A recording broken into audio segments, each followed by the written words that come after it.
Welcome to First Jefferson Unitarian Universalist Church in Fort Worth, Texas.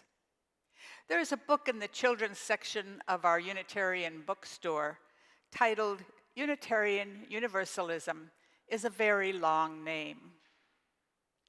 It tells the history of both our names. When the two denominations, Unitarianism and Universalism, merged in 1961, our tendency was to use only one of the names in casual conversation about ourselves or our faith. But we realized that by doing that, we left out half of our history. Unitarians were speaking out as far back as 325 BCE, when during the Nicene Council, the Nicene Creed was written and adopted that set out the teachings of the Trinity.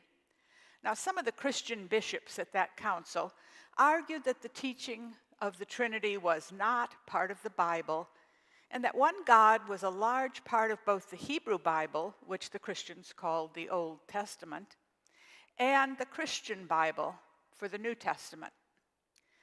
These bishops were removed from their dioceses and never heard of again, but that argument continued underground throughout the Protestant Revolution and emerged in the mid-19th century to officially designate a group of free churches that practiced as non-Trinitarians. The Universalists, on the other hand, emerged in England, where they believed that any God worthy of their love would be a loving God and not treat his children with eternal punishment for being human during their lives. Their cry for freedom was called universal salvation, not just heaven for a few. Now, both these denominations were considered heretical at one time or another in their history, and they supported one another until they decided to marry and become one denomination. So, yes, we have a long name, but we also have a long history of which we are very proud, and we proudly welcome you into our two-name family. My name is Foerster, and I'm minister of this congregation. Our services are being streamed weekly, but they can be found on YouTube or on our website at firstjefferson.org. We also have several social and educational functions being offered on Zoom. If you wish to be put on our mailing list, email your name and email address to the administrator at firstjefferson.org, just administrator at firstjefferson.org. Links to these functions will be found in our newsletters, and we invite you to partake of them. And for this morning now, let us begin our worship with music.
Thank you, Misha, our pianist, Mikhail Beresnev. My call to worship this morning is based on the teachings of Sophia Lyon Fahs, who wrote, "Why Teach Religion in the Age of Science?" The emotional impulses that urge humankind to be religious are a part of human nature everywhere, and apparently always. We truly need to be religious, she wrote. Human emotions, when we study them, become religious emotions. The task of religious educators then becomes not only to recognize ever-present core human emotional states, but also to develop ways of transforming these basic feelings into religious experiences of joy and wonder and more, a personal religious experience of divinity in the natural world. There are 5 basic human needs, 5 impulses from which religious emotions can emerge. The first is an instinctive urge to keep alive and avoid death. And the second is wonderment, awe, appreciation for the mysteries of life. Love is among these 5 needs, along with a dread of being alone. We are community-driven animals. The emotional need to resolve conflicting emotional impulses in an ordered way is also universal among human beings. And finally, we share an emotional need for our idealized self, which is reflected in our need to create heroes and or divinities. Life becomes religious whenever we make it so. When some new light is seen, when some deeper appreciation is felt, when some larger outlook is gained, when some nobler purpose is formed, when some task is well done. If we were to look at our everyday experiences in this way, it would soon become clear where the religious urge comes from and why in all times and all places religions have been established to explain the human condition. Please join me now in singing our opening hymn, number 4, I Brought My Spirit to the Sea. Our hymn leader this morning is Dan Levine, and of course our piano music, as I said, is by our pianist Mikhail Beresnev.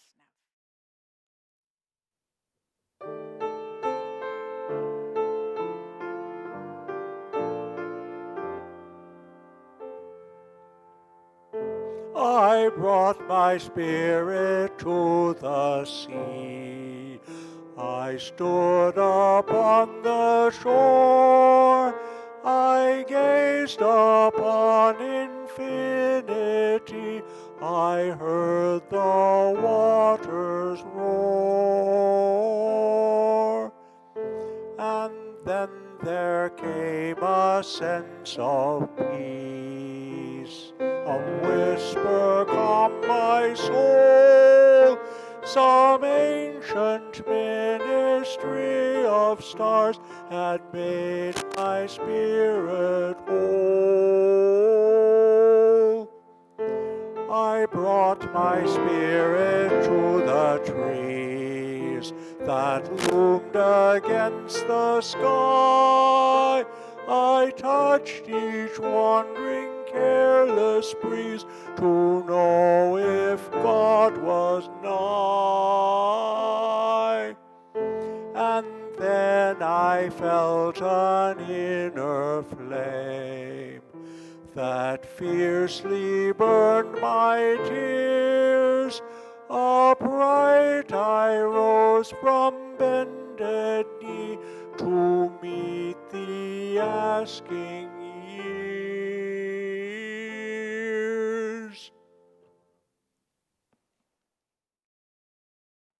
My chalice lighting this morning is from Don Cohen, who wrote, all life is one, a single branching tree, all pain a part of human misery, all happiness a gift to you and me.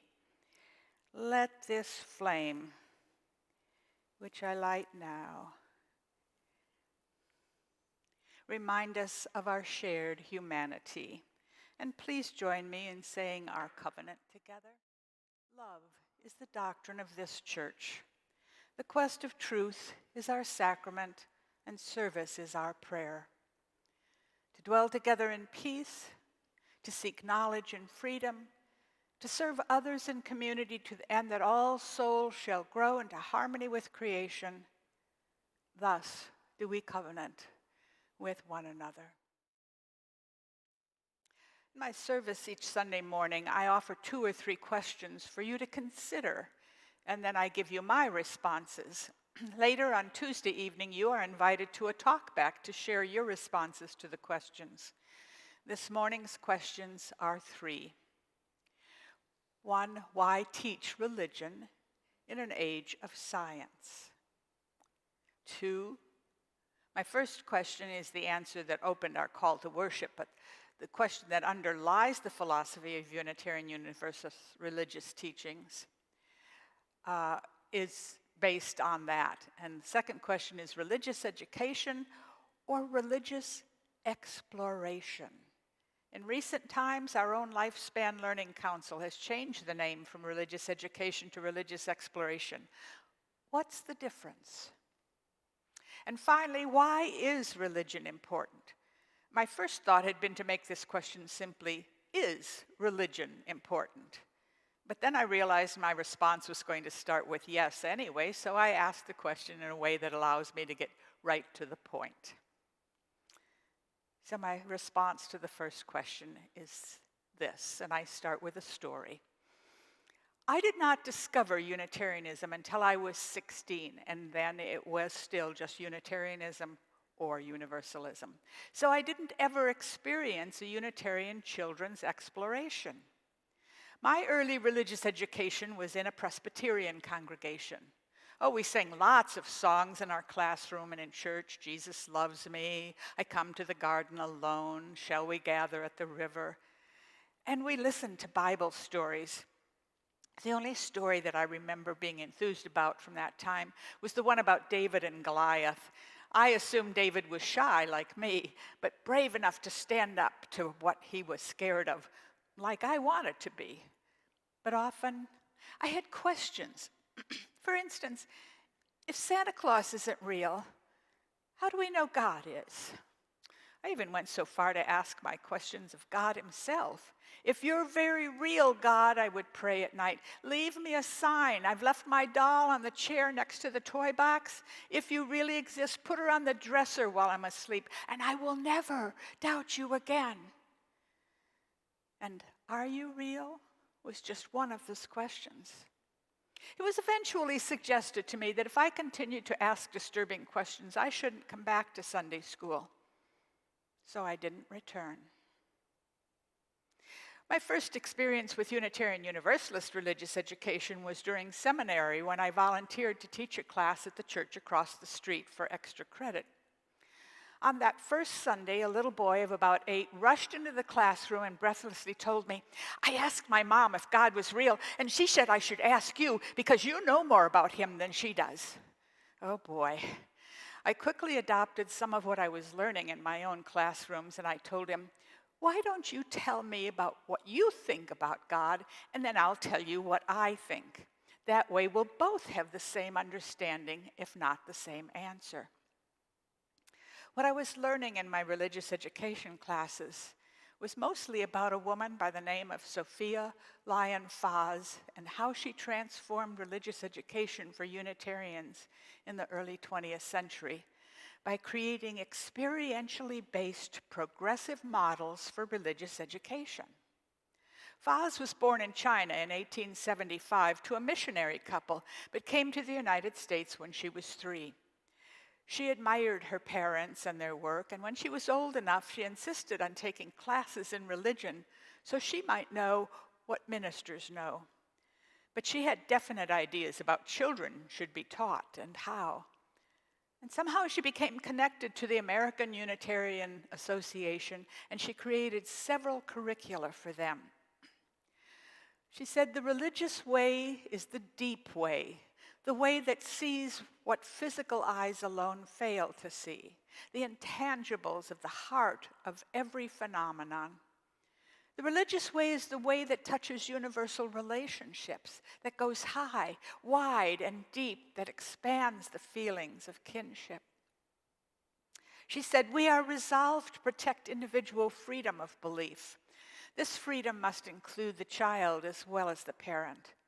The freedom for which we stand is not freedom of belief as we please, not freedom to evade responsibility, but freedom to be honest in speech and action, freedom to respect one's own integrity of thought and feeling, freedom to question, to investigate, to try to understand life and the universe in which we live abounds, freedom to search anywhere and everywhere to find the meaning of being, freedom to experiment with new ways of living that seem better than the old. Oh, I knew I was in the right place when I read those words. Freedom to question. Yes, I was home.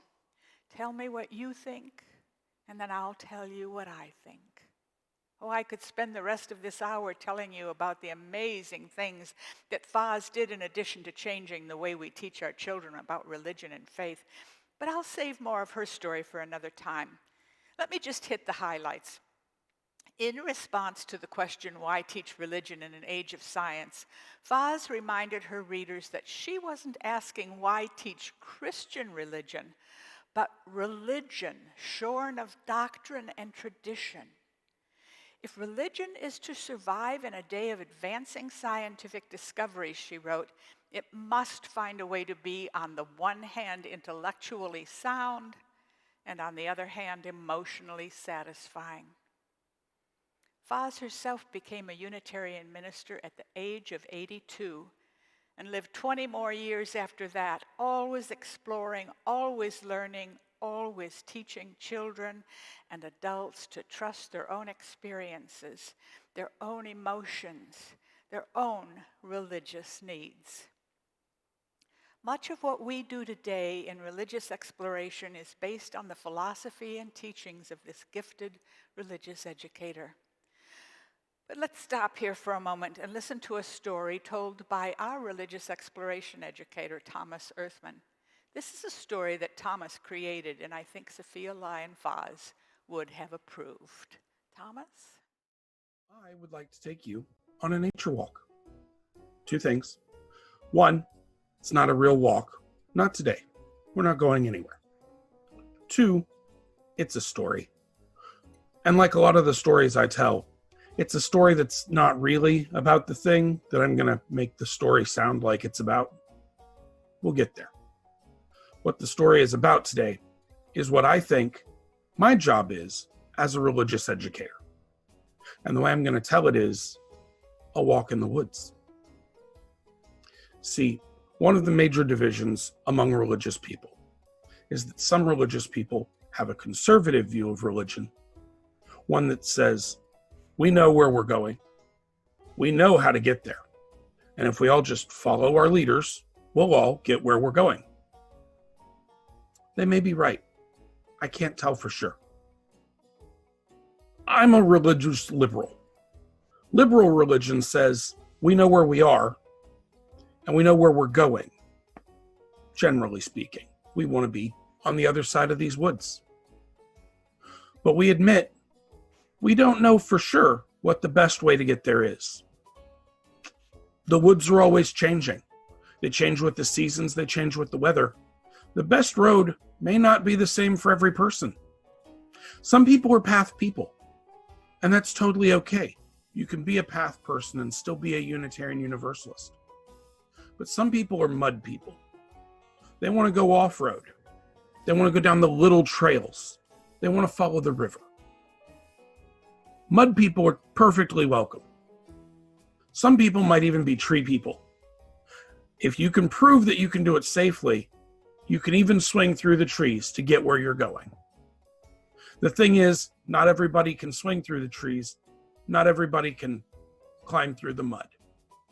But everybody can come together and talk about what they've learned on their path. So, a couple of times a week, usually on Sunday mornings, we come together and we talk about what we've discovered on our path.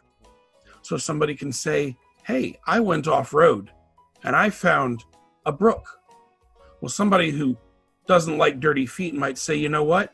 I'm willing to go down that trail so I can find that brook. Because if I walk in the brook, I stay clean the whole time. Some people might be flower people, and they want to know if you've seen some pretty flowers on your journey. Some people might be bird people. They want to know if you've seen any pretty birds. The thing is that even among the flower people, there's people who want to smell the flowers and people who want to draw the flowers and people who want to take a sample of the flower and press it into a book so that they can bring it back. Among the bird people, there are people who want to describe the bird and maybe what kind of trees it likes. There are people who want to draw the bird, people who want to record what the sound of the bird is and bring that back to share. And all of those things help us understand the woods better. So we never know which thing is going to help us decide that the path I was on yesterday, the path I thought I was going to be on tomorrow, may not be the best path for me. Maybe, just maybe, I can learn something that tells me I should go a little to the left, a little to the right. Maybe even climb up this tree and get a better view. See, I know I can't see the whole woods from any one spot. And I know I can only ever be in one spot at a time.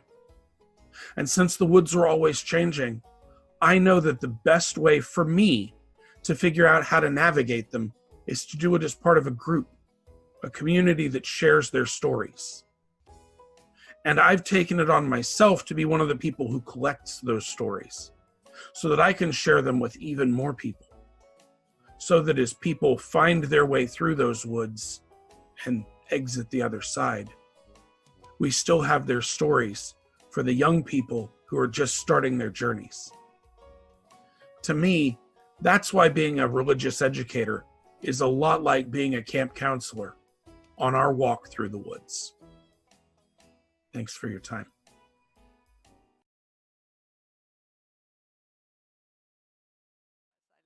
Story. Let's take a walk through the woods. For now, here's my generosity report for the week. Gifts have continued to flow into our audio-visual fund to upgrade our recording equipment as well as our microphones and prepare us for return to in-person services that will also stream to the world. We are almost there, within a couple of $100 of our goal. Our thanks to those who have contributed. You may know that every Christmas, members of this church donate to a fund called the Minister's Discretionary Fund. I share your generosity with members and friends who have temporary need of such funds, and many times these funds are replaced by those who have only borrowed them. My delayed and repeated gratitude for allowing me to have these funds and be generous in them on your behalf. And now I'm going to ask Thomas to come back and tell us what he thinks is the importance of story in teaching religion to children. When Reverend Annie asked me to talk to you today, she said she wanted to hear from the people in the Religious Exploration Program about what the program meant to us or what some important elements or thoughts were. And she said, just pick anything, and she would write the rest of the service around it, which I thought was a pretty brave statement. And the thing I immediately thought of was story, because I think that story is an absolutely essential part of being in our culture, the culture that we share broadly, as well as Unitarian Universalism as a part of that broader culture. Over the past few months, I've shared a lot of stories, and hopefully it's come through that I really think the stories matter. If I were to ask you to tell me a bit about yourself, that would probably, after, a few opening statements, become you telling me stories about where you grew up, or things that you've seen, or things that excited you, places you've been, people you've known. We transmit a lot of who we are as individuals and how we fit into our culture through stories. We talk about favorite stories. We talk about movies and TV shows that we like, characters that we relate to. And in our congregation, we honor that. We value that even at our youngest level of actual programming, our Spirit Play classroom. Half of Spirit Play is stories. It's telling kids our values in story form so that they have a chance to go on the journey, so that they have a chance to understand those values rather than just being told what they are. We also transmit some of our history. Some of the stories are about historical figures, either in our broader culture or in Unitarian or Universalist history. Then we, let the kids explore the themes of those stories, tell the stories themselves, draw pictures about the stories, or draw pictures about completely different stories in their lives. Then we go into our elementary and junior high classes, where again, story is a big part of those lessons. Sometimes the story is more of a description. Some of our classes will be a description of a scientific principle or a discovery. But a lot of times it's still a narrative. It's still, here is someone's story and how it exemplifies a specific virtue or how they lived out a principle that we value. And then in our high school class, we actually used a sitcom. And the sitcom explored an individual trying to right his wrongs and make his community a better place. And we used his stories and the stories of the people in his town to talk about moral issues in a modern context with our high school students. So story is very important in our youth and children's programming, but I think it's also become very important in our adult programming. Adventures in Religion, the title alone says stories. We talk about world religions in terms of their stories, what some people refer to as myths, legends, histories, depending on who you are and how you view them. But those stories are an important part of understanding the culture, and that's an important part of contextualizing the religions themselves. So even in exploring things as adults, we use story a lot. And that's true in our most recent offerings, where we've got stories about the environment or about people working on social justice issues. And we use those stories to help highlight the issues themselves. And that's why I've been so grateful to be able to offer the Story for All Ages. The Story for All Ages is meant to be for all ages. And as much as it's supposed to be an accessible part for kids in a way that sometimes the words of our hymns or the themes of our sermons aren't, it's really important to me that I've gotten feedback that the stories have touched our adults too, that people have had emotional reactions to them, because they are meant to be for all ages, and they're meant to highlight the themes and bring people in an emotional way to what's going to be talked about during the rest of the service. And so I wanted to talk to you today about story, and I appreciate your time. Thank you again, Thomas. A little later, I've invited Mary West, Religious Exploration Council Chair, to share some of her ideas about teaching our children. And I'm so pleased with what Thomas had to say, because who doesn't like a good story? But I also encourage people to tell their stories as if they were the hero of the story, and not just telling a story. So in the meantime, let us sing together again. We're going to sing number 124, Be That Guide.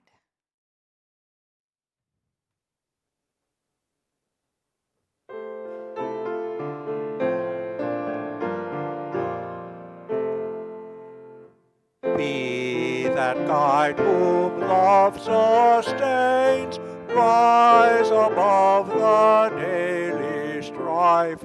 Lift on high the good you find, help to heal the hurts of life. Be that helper nothing daunts, doubt a friend or taunt a foe. Ever strive for liberty, show the path that life should go. Be that builder trusting good, bitter though the test may be. Through all ages they are right, though they build in agony. Be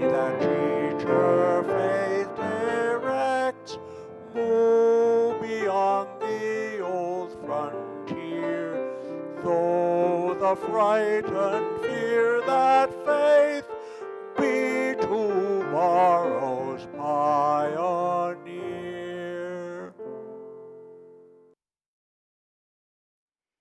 Thank you, Dan. My second question was religious education or religious exploration? And I think you probably already realize that I, like our Lifespan Learning Council, come down on the side of religious exploration. When I do teach, when I preach, I still use that rubric that I used with that little boy in Sunday school. Tell me what you think, and then I'll tell you what I think. Or the other way around if I'm speaking from the pulpit.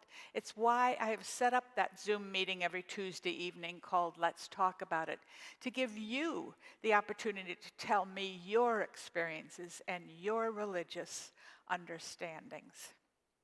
I'm quite willing to share my experiences. You may have noticed that many of my service lessons start with a story out of my own life, my personal experience where I learned a lesson. But I'm also quick to tell you I don't have all the answers. I have personal responses. I have experiential lessons. I have documented support from books until those books are proven wrong.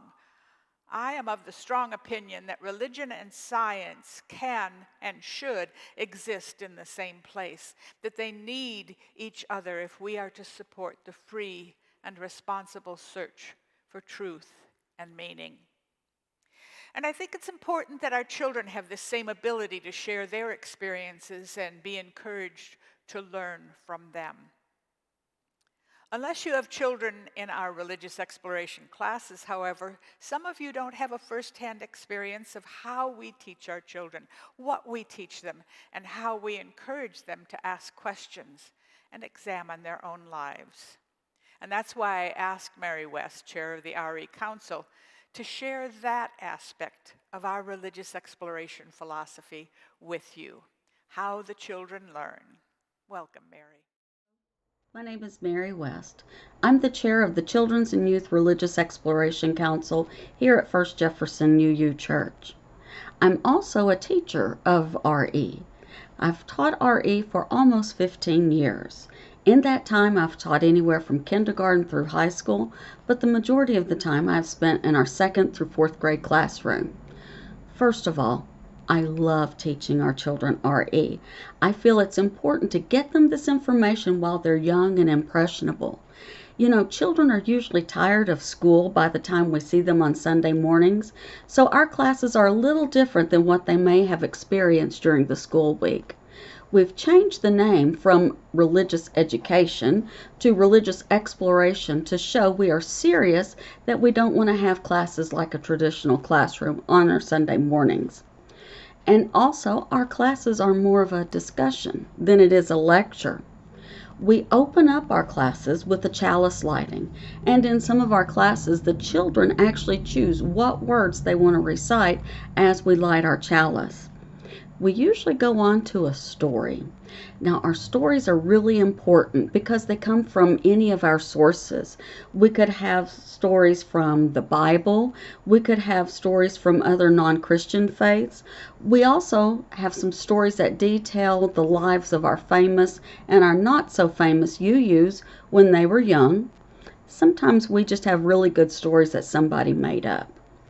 After our story, we work on some sort of craft or other activity which relates to the story. While we're working on that activity or craft, we like to sit down and just discuss the story with the kids. It's important that we let the children express their views on the story. Especially whenever we're dealing with stories from the Bible, I like to ask the children, do you think the story actually happened? And it's important to let them know that their opinion is just as valid as anyone else's opinion is when we're discussing this. If the children don't think that the story actually happened, then we usually say, so why do you think we're discussing the story? A lot of times they'll say it's to, give a lesson. Okay? That's good. So if it does try to give us a lesson, what do you think the lesson is that we can learn from this story? Once we've finished talking about this story, then we look at our poster of all of our 7 principles. The story had a lesson, but we also need to tie it back to our UU faith. Let's look at this poster. Let's look at our 7 principles. Which principles were reinforced with the lesson of this story? And we spend a lot of time discussing that. Which principle relates to this story? And because no matter what the origin is of the story that we're reading, we're discussing it in RE because as UUs, we see merit in stories from all of our sources. The discussion in class a lot of times will lead to the question on if the children believe in a higher power. That topic comes up every couple of months or so. Again, it's really important to let the children have their say and to actually listen to what their answer is, and then we talk about it. Their opinion on and ideas on a higher power are just as valid as any adult's opinions and ideas on a higher power, or whether they feel like there is or is not a higher power. I try to let the children know that it's okay if their opinions on a higher power or anything like that change as they get older, because a lot of times we change as we get older and our ideas change as well. So it's not all heavy stories and discussions. Many classes have fun activities or crafts that relate back to the story that we just read. I think it's important to point out that no matter how much we plan for these stories, how great of a lesson plan we have, what cool activities we have come up with that go with this story, sometimes kids just want to go outside and play on the playground. And you know what? That's okay too. Thank you.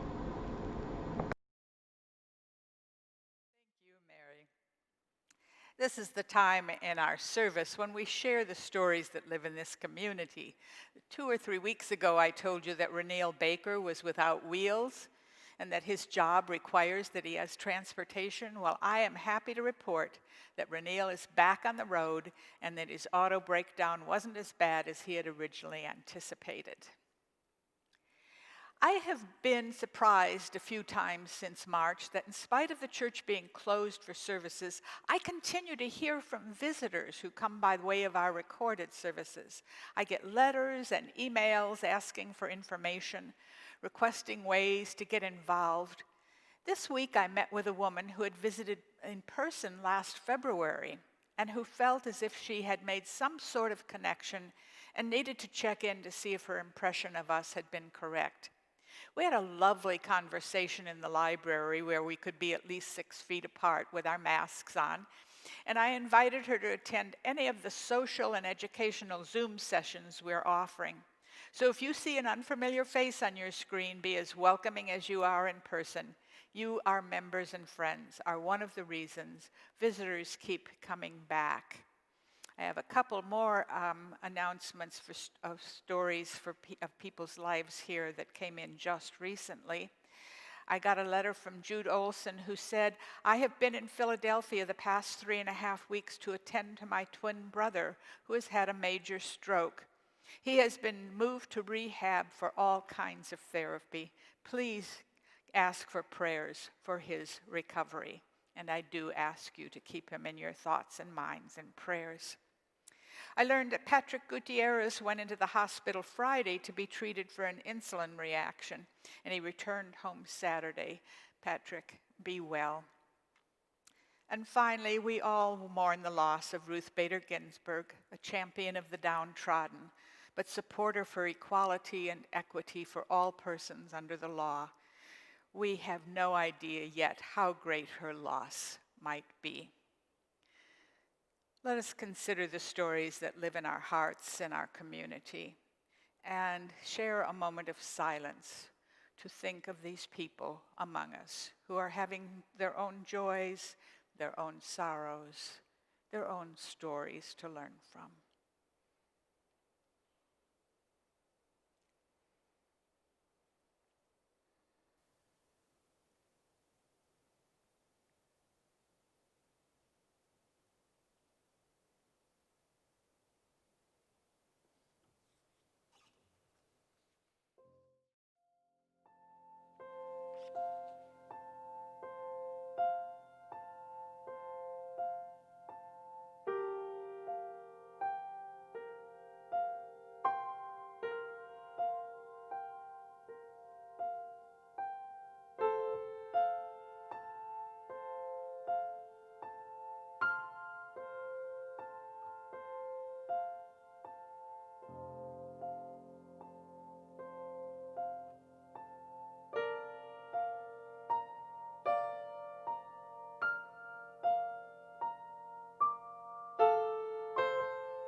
Thank you, Misha. I love how Misha uses the entire piano, the high notes and the low, to encompass all of our feelings and emotions as we meditate.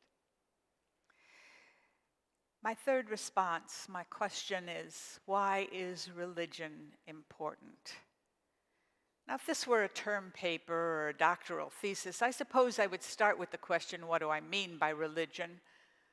But this is a church service. You who are watching are a people of faith, a similar faith, one that encourages introspection, respect, compassion, forgiveness, and love, that teaches equity and justice, and that reminds us of our shared life forces and our communal life habitat, the interdependent web of all life. If you do not consider yourself a part of this faith community, at least you are a person of curiosity, or why else would you be with us this morning? And that's as close to a definition of religion as I think I need to get.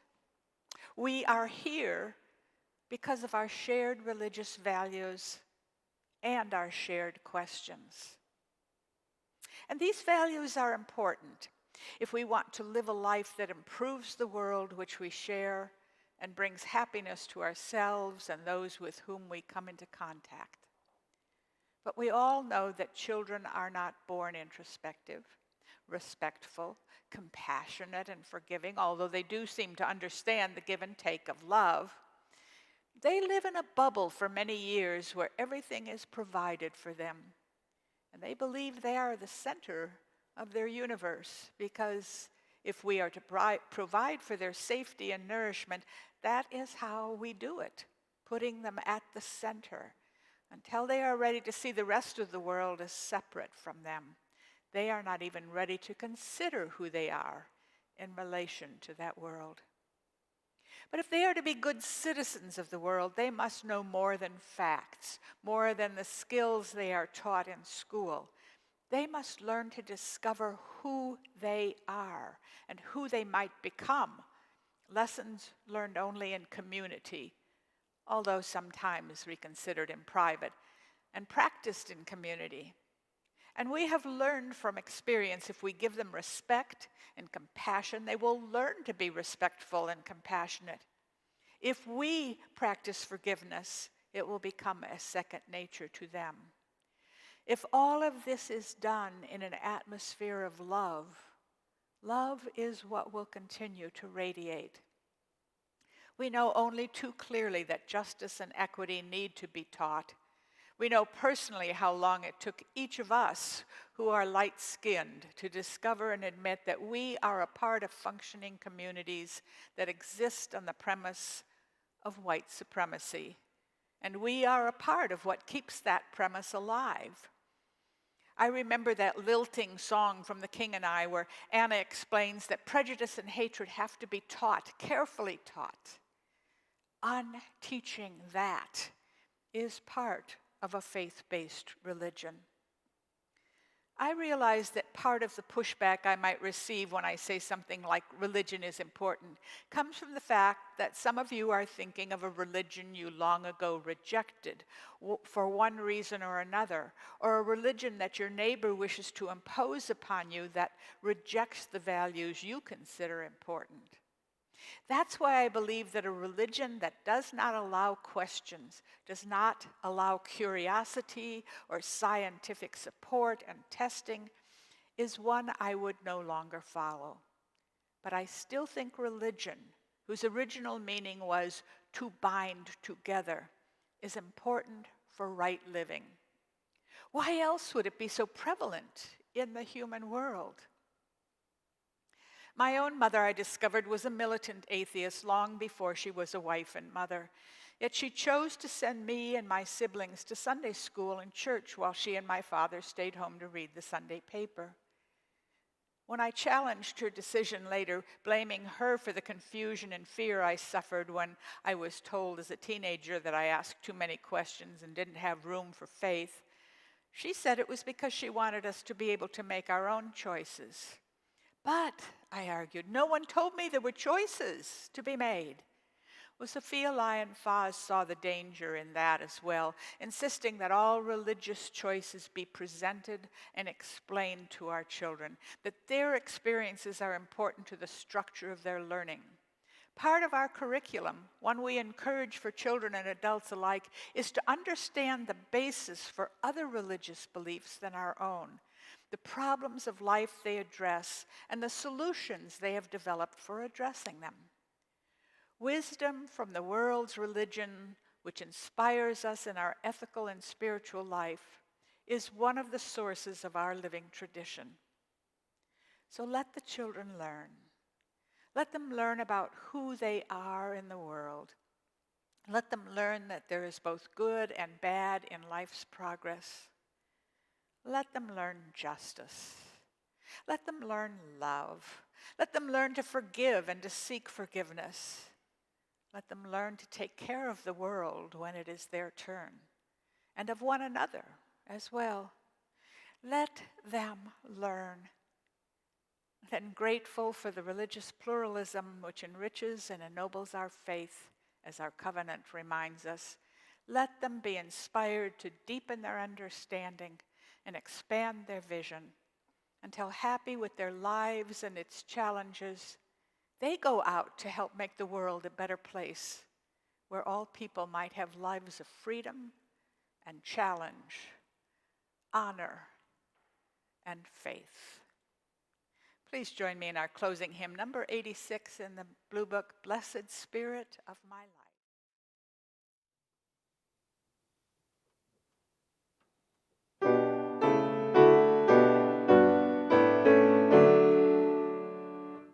Blessed Spirit of my life, give me strength through stress and strife. Help me live with dignity. Let me know serenity. Fill me with a vision. Clear my mind of fear and confusion. When my thoughts flow restlessly, let peace find a home in me. Spirit of great mystery, hear the still small voice in me. Help me live my wordless creed as I comfort those in need. Fill me with compassion, be the source of my intuition. Then when life is done for me, let love be my legacy.